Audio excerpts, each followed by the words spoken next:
नमस्कार। हमने अपने पिछले वीडियो में इंटरेस्ट ऑन कैपिटल से रिलेटेड कुछ पॉइंट समझे थे, कुछ प्रैक्टिस भी देखी थी। आज हमारा टॉपिक है इंटरेस्ट ऑन ड्राइंग, आहरण पर ब्याज, जो पार्टनरशिप के लिए एक प्रकार से इनकम मानी जाती है। जो पार्टनर ने ड्राइंग किया है, मीन्स उन्होंने अपने पर्सनल यूज़ के लिए जो पैसा निकाला था, उस पैसे पर साझेदारी फर्म उनसे ब्याज लेती है और ये ब्याज 3 अलग अलग विधियों से कैलकुलेट होता है।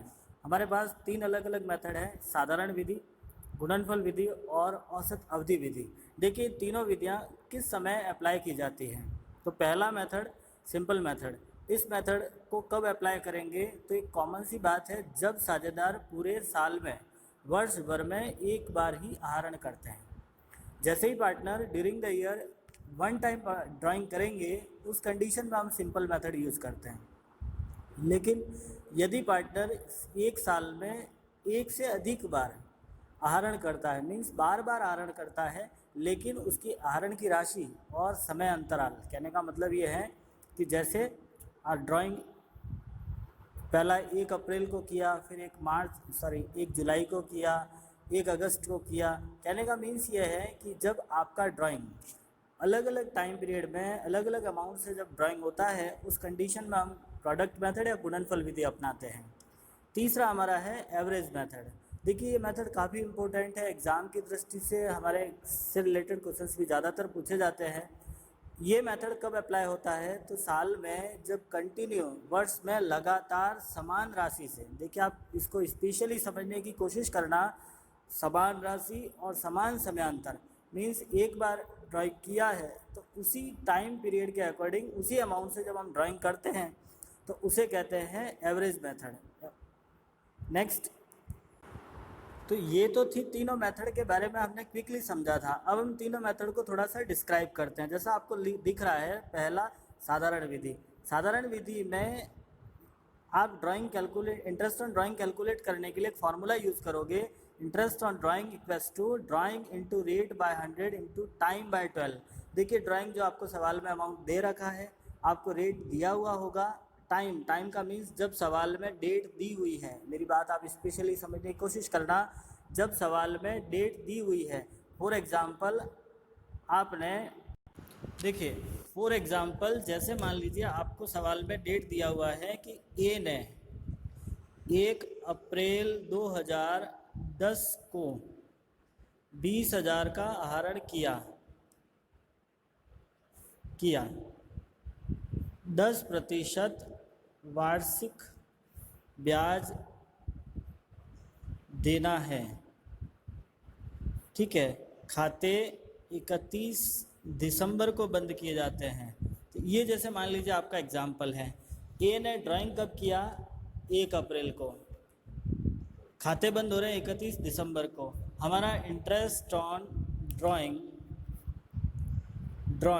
इक्वल्स टू, अभी अपना फॉर्मूला देखा था, drawing into rate by 100 into time. अब टाइम की बात है तो 1 अप्रैल से 31 दिसंबर तक, 1 अप्रैल से 31 दिसंबर तक टाइम होता हमारा।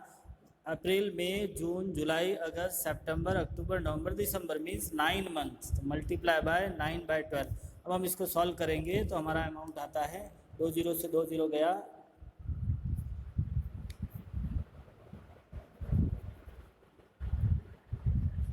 1500 रुपये हमारा इंटरेस्ट बनता है। तो ये था हमारा सिंपल मेथड, जब आपको डेट दिया हुआ है। लेकिन यदि आपको डेट नहीं है, सवाल में जैसे आपको डेट नहीं दिया हुआ है और प्रश्न में इस तरह से लिखा है कि यदि वर्ष के दौरान आहरण किया गया है तो 6 माह का ब्याज देय होगा। कहने का मतलब ये है कि जब आपने ड्राइंग से रिलेटेड, मीन सवाल में ऐसी कोई डेट नहीं दी गई है कि आहरण कब किया है, तब हम 6 महीने का एवरेज ब्याज लगाते हैं। नेक्स्ट सिंपल मेथड के बाद अब हम समझते हैं प्रोडक्ट मेथड, गुणनफल विधि।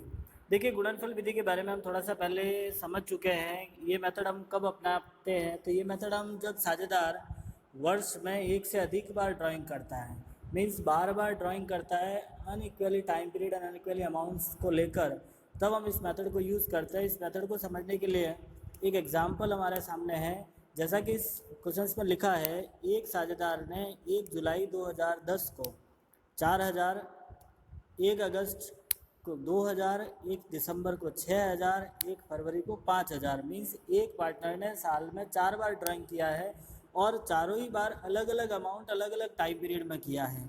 सो हम इस क्वेश्चन में second method means product method apply करेंगे। How to apply the second method, इसके लिए हम एक टेबल समझते हैं। जब हम सेकंड मेथड से कैलकुलेशन करते हैं तो एक छोटा सा टेबल समझकर इस प्रश्नों को हल करेंगे।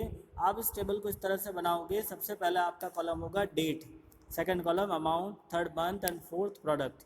डेट आपको इस क्वेश्चन में दे रखी है, जैसे 1 July, 1 August, 1 December and 1 Feb.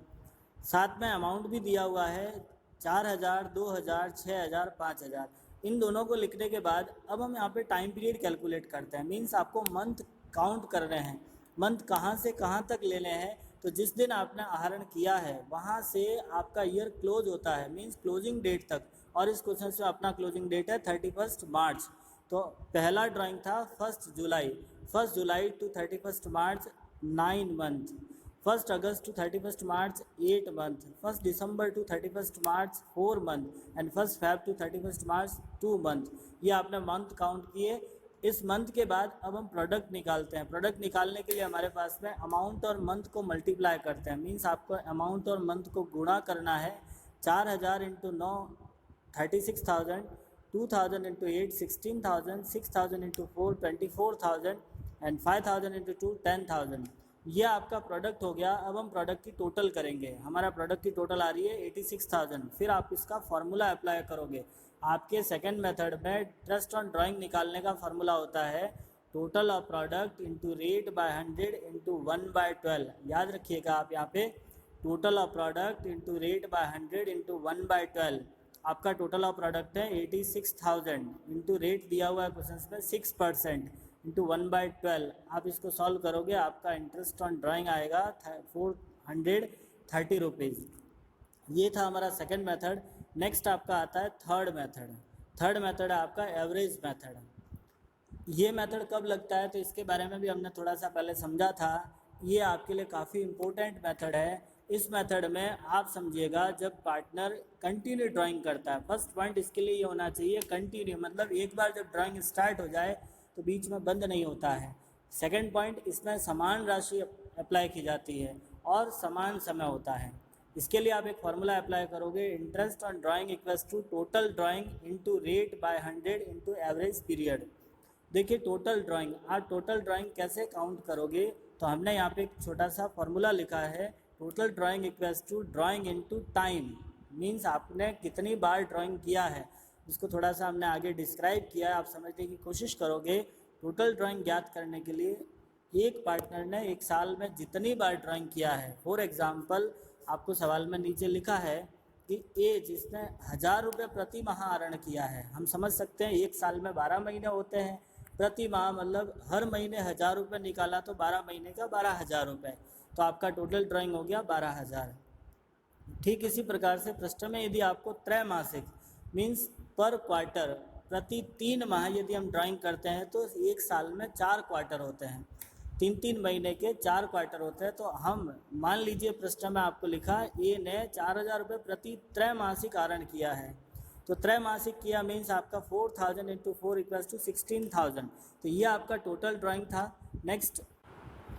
Next according to formula third step means अपना फार्मूला था total drawing into rate by 100 into average period. तो टोटल ड्राइंग कैसे निकालते हैं हमने अभी कुछ समय पहले देखा। रेट आपको प्रश्न में दिया हुआ होगा। थर्ड पॉइंट आता है एवरेज पीरियड। ये कुछ हद तक काफ़ी इंपॉर्टेंट है। एवरेज पीरियड निकालने के लिए हमारे पास एक फार्मूला होता है n+1/2।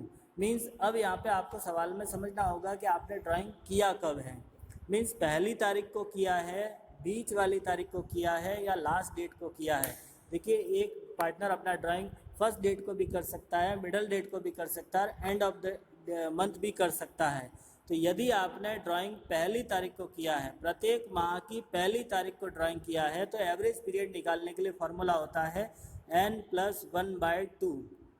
यदि आपने मध्य तिथि को किया है तो हमारा फार्मूला होगा n/2 और अंतिम तिथि को किया है तो n-1/2। देखिए एक बार फिर देखिएगा, आपने ड्राइंग फर्स्ट डेट को किया तो n+1/2, सेकेंड डेट को किया n/2 एंड थर्ड डेट को किया n-1/2। Second means middle date and third means last date को किया है।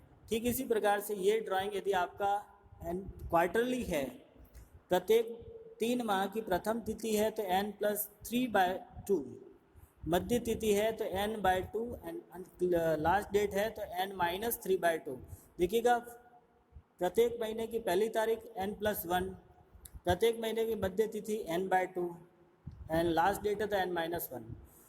तो पर क्वार्टर है, पर 3 मंथ है तो n+3/2, middle date n/2 and last date n-3/2। तो ये था आपका इंटरेस्ट ऑन ड्राइंग के तीनों मेथड का कॉन्सेप्ट। उम्मीद करता हूँ आपको समझ आया, नहीं आया हो तो आप कमेंट ज़रूर लिखिएगा। धन्यवाद।